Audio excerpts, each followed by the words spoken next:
Last class में हमने electric lines of force की प्रॉपर्टीज के बारे में देखा और देखा कि इलेक्ट्रिक लाइंस ऑफ फोर्स हम किस तरीके से ड्रॉ करते हैं, जब एक आइसोलेटेड चार्ज हो या फिर जब चार्जेस सिस्टम ऑफ चार्ज हो। तो हम इलेक्ट्रिक लाइंस ऑफ फोर्स पर बेस्ड एक क्वेश्चन करेंगे। ए charge plus Q is fixed at a distance d in front of an infinite metal plate. Draw the electric lines of force indicating the directions clearly. Plus Q charge is here and this is the metal sheet. हमें जानते हैं कि अगर किसी metal sheet के पास पे अगर कोई किसी चार्ज को लाया जाता है तो मेटल शीट के अंदर चार्ज इंड्यूस हो जाता है। तो मेटल शीट की लेफ्ट साइड पर due to this positive charge opposite polarity वाला चार्ज इंड्यूस होगा, तो इस पर होगा नेगेटिव चार्ज, इस साइड पर नेगेटिव चार्ज इंड्यूस होगा जिसका मैग्नीट्यूड होगा माइनस क्यू, और मेटल शीट के इस साइड पर पॉजिटिव चार्ज इंड्यूस होगा और जिसका मैग्नीट्यूड होगा प्लस क्यू। तो हमने ये देखा कि इस चार्ज की वजह से इस मेटल शीट के अंदर चार्ज इंड्यूस हो गया। इनिशियली भी इस मेटल शीट पर टोटल चार्ज जीरो था और फाइनली भी इस मेटल शीट पर टोटल चार्ज जीरो है। तो हमें इस जो चार्जिंग जो ये मेथड है चार्ज करने का, इस मेथड से हमें ये पता चला है कि charge is conserve, it can't be created and it can't be destroyed. Then हम electric lines of force draw करना चाहें तो हमें ये पता है कि electric lines of force positive charge से ओरिजिनेट होती हैं और नेगेटिव चार्ज पे जाके टर्मिनेट हो जाती है।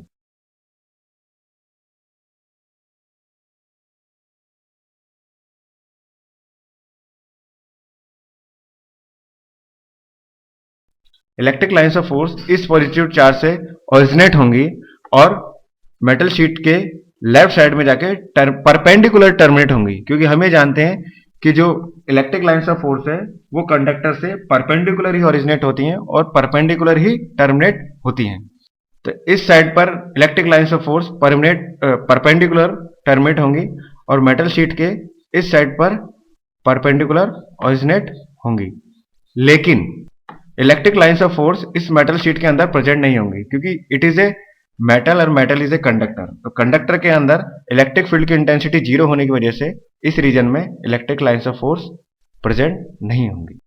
Then we discuss next topic, electric flux. What is the electric flux? The electric flux through a surface inside an electric field represents the total number of electric lines of force crossing the surface in the direction normal to the surface. इसको हम ऐसे समझ सकते हैं, it is a cross section area A and direction of electric field like this, and the angle between normal to this plane, it is normal to this cross section area and electric field. Area vector will be along the normal like this, and the angle between area vector and electric field is theta.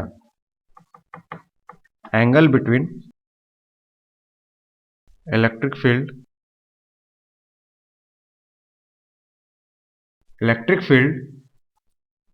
and area vector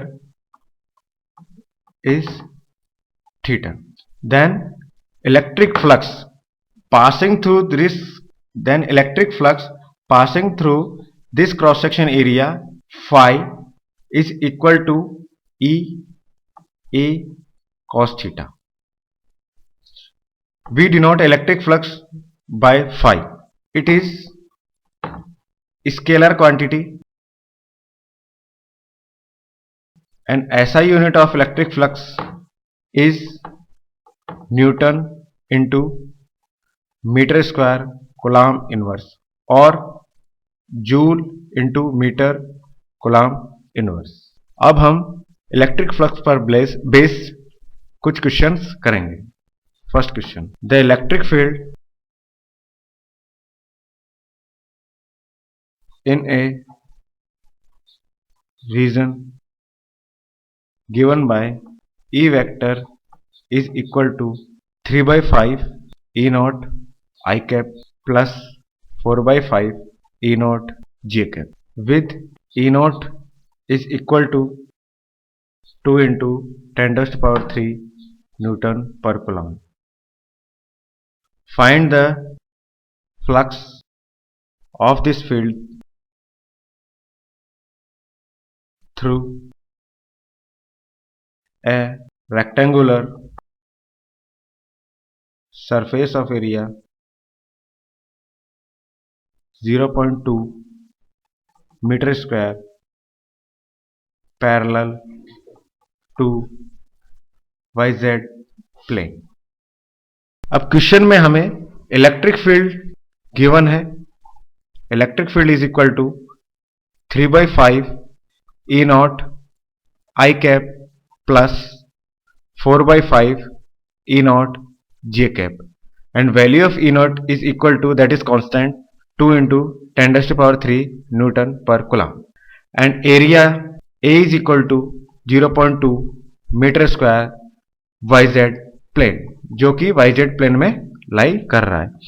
तो जब area YZ plane में लाई कर रहा है तो जो electric field y access के along है, y एक्सेस के अलोंग है मींस ये जो 4 by 5 E naught J cap है, इसकी वजह से कोई इलेक्ट्रिक फ्लक्स पास नहीं होगा। लेकिन जो YZ प्लेन के परपेंडिकुलर डायरेक्शन में इलेक्ट्रिक फील्ड है, that is 3 by 5 I naught, इसकी वजह से इलेक्ट्रिक फ्लक्स इस क्रॉस सेक्शन एरिया से पास होगा। तो हमारे लिए जो इलेक्ट्रिक फील्ड इफेक्टिव है वो केवल एक्स एक्सिस के अलोंग वाला होगा। तो हम ये कह सकते हैं कि phi electric flux is equal to EXA। EX is the component of electric field along x axis, that is 3 by 5 E naught। तो phi is equal to 3 by 5 E naught E, then 3 by 5 2 into 10 to the power 3 into 0.2, that is equal to 240 Newton into metre square coulomb inverse.